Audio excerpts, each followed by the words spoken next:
So we're going to go in, and the first thing that we're going to talk about is the home environment. The home environment. So this almost couldn't be more ideal, actually, having Susanna's home environment here, because we just see it just. Does anybody else just feel like picking up an instrument right now? I kind of want to know what that guitar sounds like. And Regina Carter, she's a jazz violinist who's done a lot of recordings. In an interview, she said, I would just leave my violin open in the case in the middle of the room so that when I just woke up or came home, there it was. I almost couldn't not see it. I'm not sure I'd recommend that for young children, for some of the things we mentioned before. But what can you do? Do you need to have a practice corner, a practice room, anything that creates a little bit of a ritual? So in our recent newsletter, Emily wrote an incredible article. I think you hit it on the head about how we can create ritual around practice. For one student, that was just having a rug. When Leela got her practice rug, that helped her just shift into that mindset of practice. Another thing I think you can do that's pretty simple and it's free, just subscribe to some of the catalogs there. They're happy to send you them, and they're just going to give you neat, inspiring ideas. This summer, I started a small project called Music for Young Violinists to share some of the compositions and arrangements I've done. And I had to think like a business person, so what did I do? I subscribed to Entrepreneur magazine. I've never once opened this magazine, to be honest. But once a month, I get something in the mail that reminds me that I took this on. And I just keep it it's in my office. I see it and it reminds me. So it's part of my culture. It was also so funny because this is the first one I got, and it was Entrepreneurs Born or Made, which is what we talk about too. We talk about nature versus nurture all the time. There are some magazines, and I think I've recommended before, I would say if you're going to get a magazine, Strings is more general, Strad is more high art. They're both pretty neat. Our city here is incredible. We have a symphony member here tonight who's going to go play.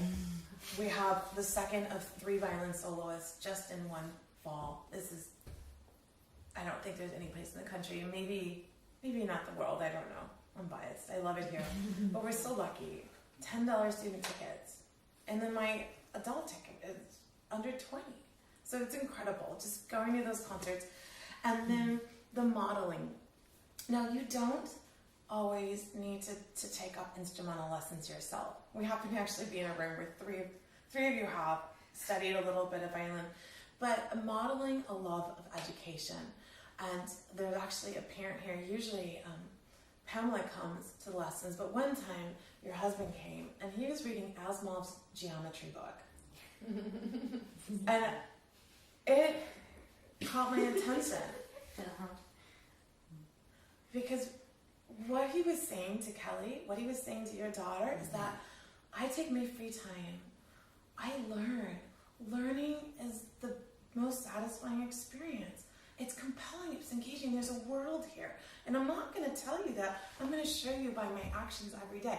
This is my fun recreational reading. I thought that was phenomenal that he did that. So just whatever it is that you're doing in your house, whatever new projects you're working on, just modeling a love of learning, an enthusiasm, and a devotion is just part of your home life there. Most of you have heard me talk about listening before. So I'm about listening.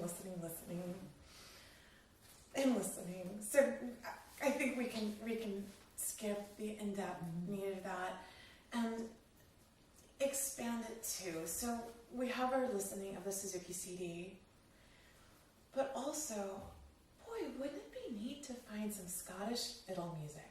Wouldn't it be neat to find violin music for Frozen? Now, maybe not what we would appreciate as adults, but those little things, Disney music, movie music, Jingle Bells, it lights them up. It gets them in their heart. And that's what we want to, that's where we want to ignite them, is in their heart.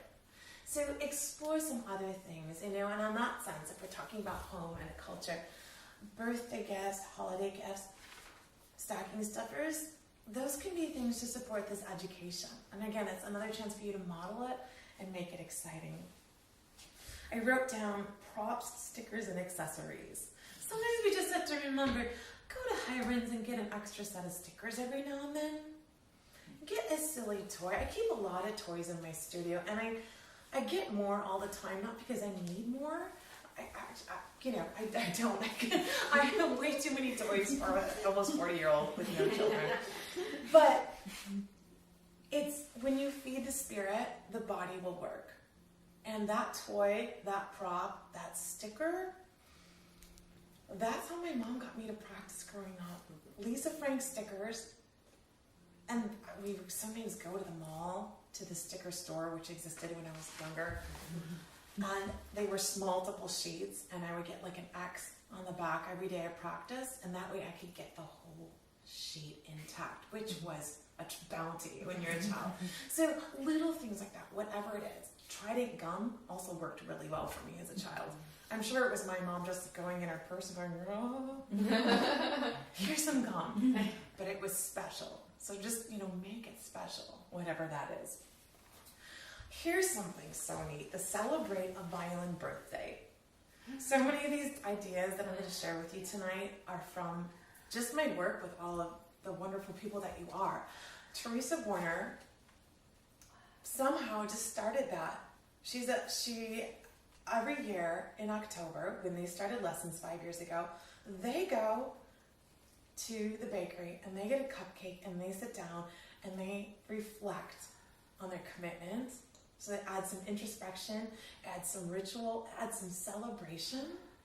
And that's pretty special. That's pretty powerful for young children to be able to go and go, wow, for half of my life. I remember being a child and go, wow, I've played at age 8 for 4 years. That's half of my life. That was somehow significant to me as a young child. And I couldn't even put my finger on why.